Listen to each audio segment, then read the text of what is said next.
I had things happening to my body all over, knots coming up, didn't know what was going on.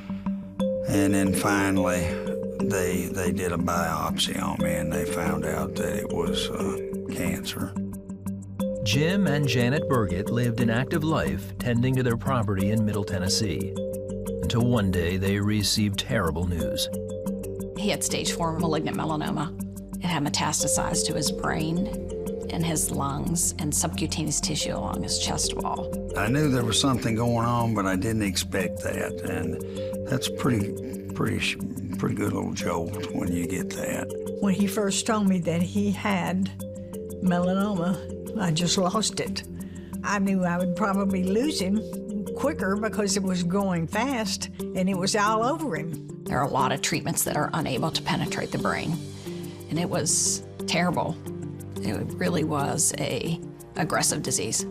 She said, there's too much, we can't cut it, it's everywhere. And she said, standard chemo won't help it. There's really only one chance you've got. They've come out with something that's fairly new, it's immunotherapy. And I'm sitting there, I'm just kind of like in shock because, you know, it's a lot to throw on you at one time. Knowing the treatments would be hard on Jim's body, the couple prayed and decided to trust God with the results. I told her, I said, Dr. Shipley, I've turned it over to the Lord. I said, you just do what you have to do, and it'll be between you and the Lord. She said, that's good. She said, attitude is everything. As he began the aggressive therapy, Jim's friends and family surrounded him with prayer. Before you go to bed every night, you'd say a prayer. You'd go ready to lay down on the hammock outside, he'd say a prayer. People always came to the house when they did, and they'd say, you know, let's just say a prayer. I talked with the Lord almost constantly.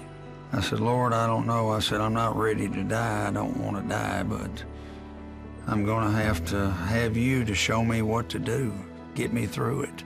He had to have radiation first to his brain. Then he had dual immunotherapy also. And he had a lot of toxicity from his immunotherapy.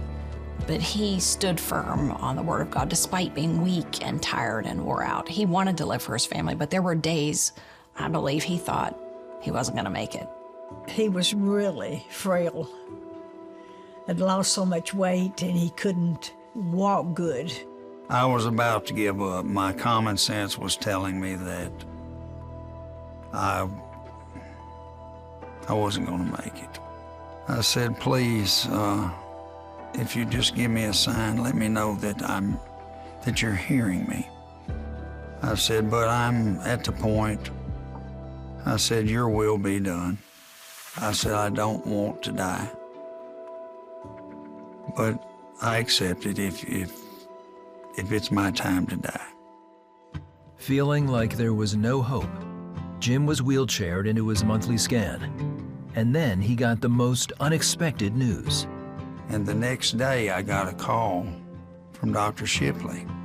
She was just so ecstatic. She was just almost screaming. She said, it's gone. It's gone. She said, it's God's work. It's got to be God's work because it's gone.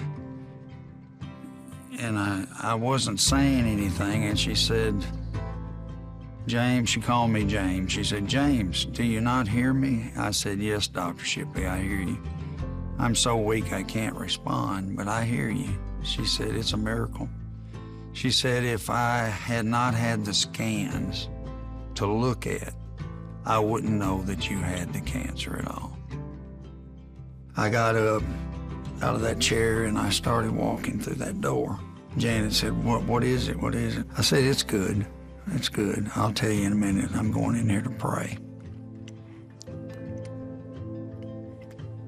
And I went through that door, and as I went through that door, I felt like a hand was on the shoulder.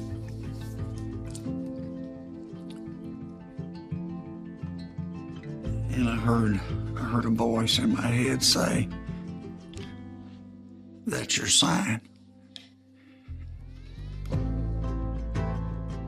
I have never felt anything as powerful as that in my life. Jim has been cancer-free for over 7 years and gives all praise to God. It's just unbelievable what he did for me. Now I don't have any doubts at all. He can do anything he wants to do. You've got to ask. I call him Mr. Miracle because it's wonderful to see him with his family and his friends, and he lives life, and it's great, completely different. I thank God every day for being able to do the things that I do, to have my wife with me, to be able to be with her and spend time with her. He really blessed me, no doubt about that.